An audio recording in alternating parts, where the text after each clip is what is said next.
are doing that today. The part 1 and 2 homework is due tonight.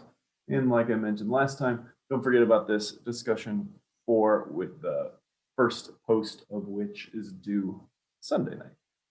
Okay, so last time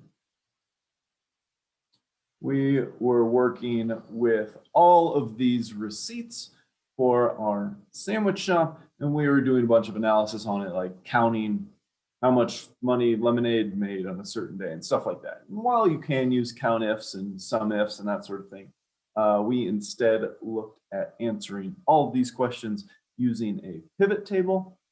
And I don't want to go through all of them, but I thought we could go through like 2 of these, at least at the start of class. And if you'd like to see some more later today, just let me know. So let's say we are on part 2, question 6, which says, what was the most popular product sold on July 1st and how many units of that product were sold? So as I mentioned last time, when you're answering these pivot table questions, the first thing you want to figure out is which of these 5 columns that the question is asking about. And we see a specific date mentioned, so we know we're going to have date somewhere, and it says how many products. So we're not looking at like price and the revenue of products. We're looking at a count of products. So we need date somewhere, we need product somewhere, and we need to count this stuff. So my preference is always to throw dates along the top, other labels along the side, and then I'm actually going to drag product again down to the values area because it defaults to the count we're looking for. Then I'm looking for whichever one has the largest number in this first column. So if I click any individual number, go to the sort and filter button on the home ribbon and sort largest to smallest, we see pretty quickly that Fritos sold the most of any other product that particular day. And that's question 6. If we do the same thing with question 10, it wants us to create a graph of the top 5 products in terms of their percentage of total revenue for the month. So we need products and we need pricing information. So I'm going to throw products there. I'm going to throw price in the bottom right. And so now I see how much revenue each product brought in for the month. Once again, I'm going to sort it. I'm actually going to go smallest to largest. I'll explain why in a moment. And we're looking for the top 5, specifically these last 5 here. So my trick with graphs, and you don't have to do this, I could make a graph right here, but I always prefer to copy and paste this to wherever I'm doing the work. And now I would like to make a graph of this, but actually I want a graph of the percentages. So I'm going to add a quick calculation of percentages. Oopsies.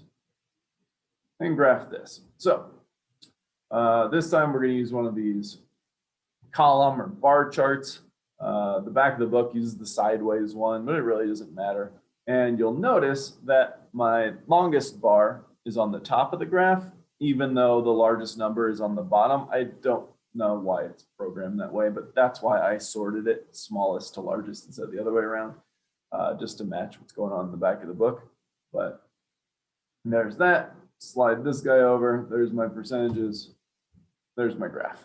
So that's 2 questions that we can do with pivot tables. And the other ones are very similar. You're just identifying which of the 5 columns you want and trying your best to make those numbers that you want appear on the screen.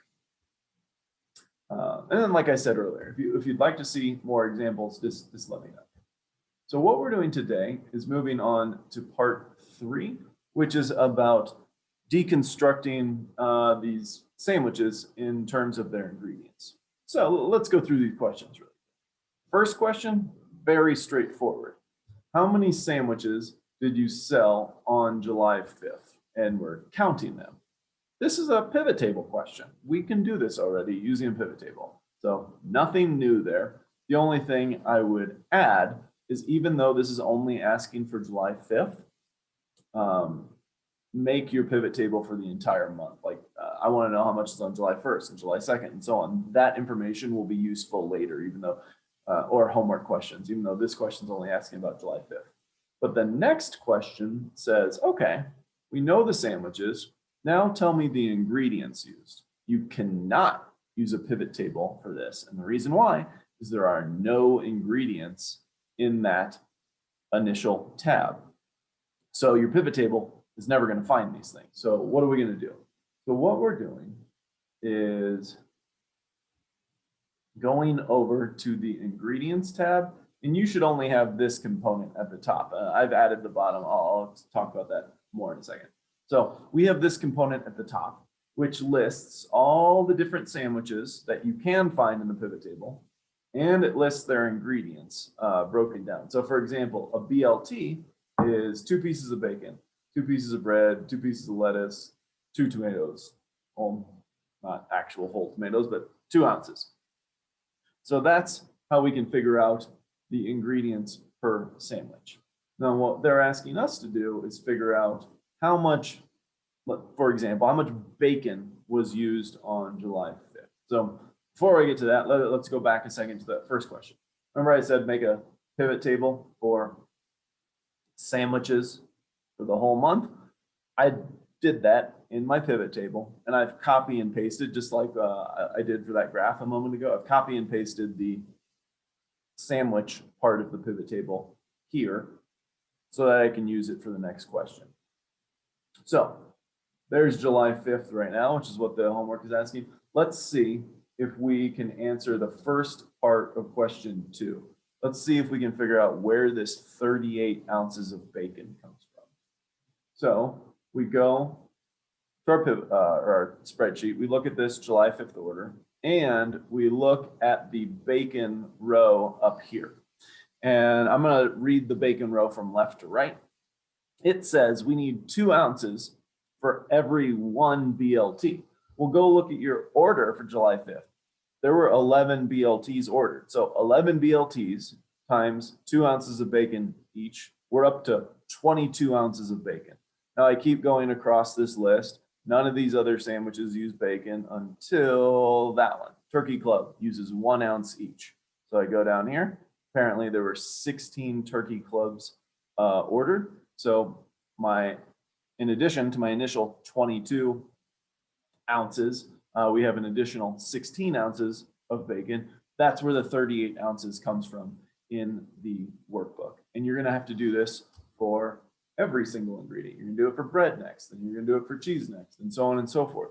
So it's like you're going to make another table down here for how much bacon was used on July 5th and bread and so on and so forth to answer that second question. Again, even though it's only asking for July 5th, it doesn't take that much additional work to do it for the entire month. Now, one small issue you might run into, there are some blank cells in this pivot table, which can cause issues. And I'll show you what's happening really quick. Let's say you got this pivot table. See all these blanks all over the place? All that means is it's a big old 0. And if you want, not here, you can't type into a pivot table, but on your pasted information, you can type it in. But I want to show you how to automatically do it. You click anywhere in this pivot table, go to the Analyze tab. There's like an Options button. I forget exactly what it looks like on a Mac, but I can help you find it if you can't spot it. And under that, there is a 4 empty cells show, and right now it's blank. If you type a 0 in there, they all get filled in. And if you do that before you copy and paste, then you won't have to worry about having any blanks in your data over here, which can cause issues later. So that's part 3, combining essentially this information that you have with this information that you need to create using a pivot table in order to get the ingredient breakdown by day. In part 4, we're doing something very similar. How many sandwiches were ordered, except it's over a series of 7 days. That's the only difference. So you can actually use that same table from question 3 to answer this question, because July 5th, July 26th, and so on, those are all in that table. And so we should be able to answer that question using that table. Now, the second question is, it starts the same. Okay, using that 7-day stretch, now how much bacon, bread, and cheese is ordered, but there's one additional step, amount to order. Let's talk about that. So let's say you answer this first column and you figure out that you need 680 ounces of cheese to fill the order for this particular set of 7 days. Well, what you're going to do is go on your spreadsheet and go to the very last tab and look at this section of data. And what this is your current inventory. So it's like how much cheese you already have on hand. Apparently, like in the back pantry, you already have 200 ounces of cheese. So if you need 680 ounces to fill this order, but you already have 200, you only need to order an additional 480 to make up that 680 ounces. That's where those final numbers are coming from. And that's the last question in part 4.